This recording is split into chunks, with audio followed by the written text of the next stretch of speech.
नमस्कार, आप लाइव बिहार देख रहे हैं। मैं हूं राजमोहन तिवारी।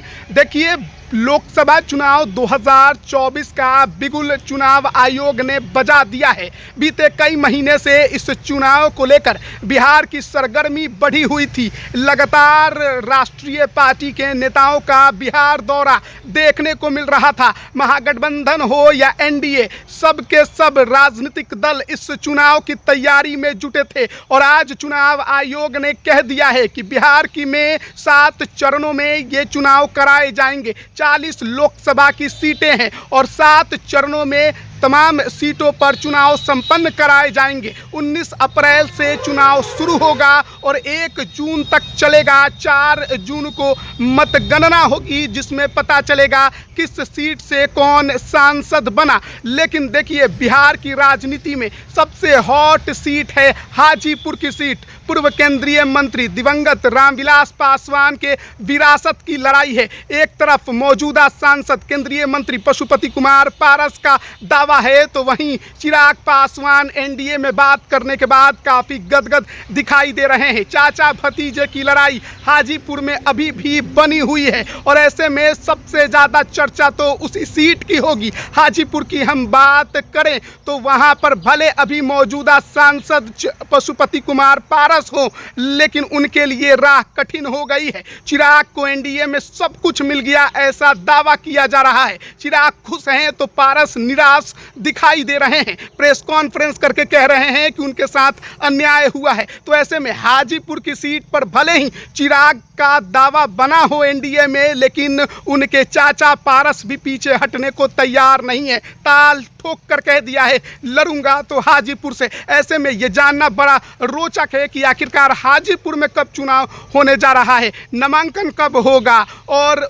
जो पोलिंग की तारीख है वो क्या है। तो आपको सबसे पहले बताएं, 19 अप्रैल को बिहार में पहला चरण होगा और 1 जून यानी कि 2024 को बिहार में 7वें चरण के साथ चुनाव संपन्न कराए जाएंगे। 7 चरणों के ये चुनाव हैं जिसमें 5वें चरण में 5 लोकसभा सीटों पर चुनाव होंगे। वो 5वां चरण जो है वो 20 मई को होगा और उसी 20 मई को हाजीपुर में भी वोट डाले जाएंगे। आपको बताएं कि 26 अप्रैल से हाजीपुर सीट के लिए नामांकन शुरू होगा जो कि 3 मई तक चलेगा और उसके बाद 20 मई को वोटिंग होगी। तो 5वें चरण में 20 मई को 5 सीटों पर चुनाव कराए जाएंगे जिसमें सीतामढ़ी, मधुबनी, मुजफ्फरपुर और इसके अलावा सारण की सीट और फिर 5वां सुरक्षित सीट हाजीपुर की सीट है। यानी हाजीपुर की जो लड़ाई अभी लगातार देखने को मिल रही है वो लड़ाई 20 मई को समाप्त होगी।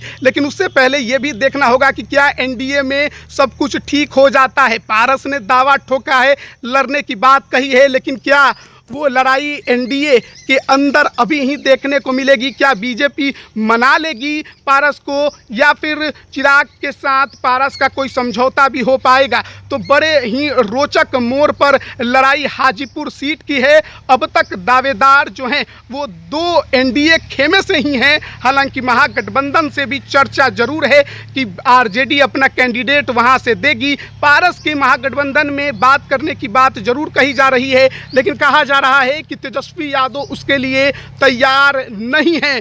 और ऐसे में देखना बड़ा दिलचस्प है कि हाजीपुर की लड़ाई कहाँ जाती है। चिराग पासवान क्या जमुई छोड़कर हाजीपुर के मैदान में खुद कूदते हैं या फिर किसी और को वहां पर उतारेंगे। देखना बड़ा दिलचस्प है कि एनडीए की तरफ से अभी सीट शेयरिंग का ऐलान नहीं है, लेकिन ये कहा जा रहा है कि चिराग ने हाजीपुर सीट को अपने खाते में ले लिया है, यानी लोजपा रामविलास के खाते में ले लिया है। मुश्किल में राष्ट्रीय लोक जनशक्ति पार्टी जरूर है, लेकिन चाचा पारस अभी भी पीछे हटने को तैयार नहीं है। किसके दम पर वो लड़ाई लड़ने की बात कर रहे हैं, सवाल तो ये है, क्योंकि एक तरफ सूरजभान सिंह उनके साथ खड़े हैं जो धन बल के साथ ही बाहुबल की ताकत रखते हैं, तो वहीं दूसरी तरफ कहा जाता है पारस की नज़दीकियां नीतीश कुमार से हैं जो बिहार के मुख्यमंत्री हैं और चिराग के साथ उनकी लड़ाई जग जाहिर है। तो देखना बड़ा दिलचस्प होगा कि पारस क्या फैसला लेते हैं और एनडीए के अंदर सीट शेयरिंग का ऐलान कब तक कर दिया जाता है।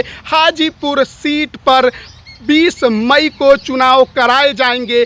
5 लोकसभा सीटों पर उस दिन चुनाव होंगे, जिसमें कि सीतामढ़ी की सीट है जहां पर अभी जेडीयू के ही सांसद हैं सुनील कुमार पिंटू, लेकिन कहा जा रहा है उनका पत्ता साफ है, जेडीयू वहां से देवेश चंद्र ठाकुर को मैदान में उतारेगी।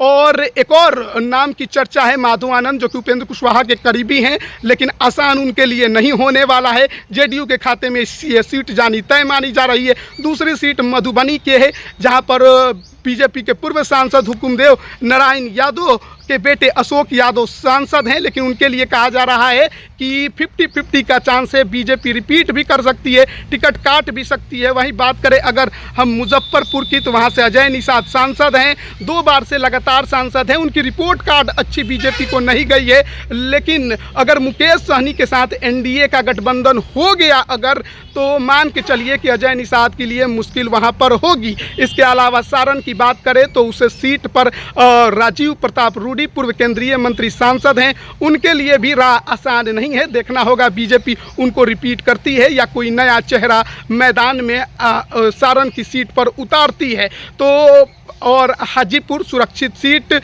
पूर्व केंद्रीय मंत्री दिवंगत रामविलास पासवान की विरासत को आगे बढ़ाने की लड़ाई। अब देखना है कि चिराग और पारस में कौन यहां से दम दिखाता है और महागठबंधन से कौन मैदान में उतरकर इनका सामना करता है। 20 मई को यहां वोटिंग होगी और 4 जून को मतगणना में पता चलेगा किसका पलड़ा यहां भारी है। तो बने रहिएगा लाइव बिहार के साथ, तमाम अपडेट हम आप तक पहुंचा रहे हैं। आप सभी का बहुत बहुत धन्यवाद। YouTube पर सब्सक्राइब और Facebook पर लाइक ज़रूर करें।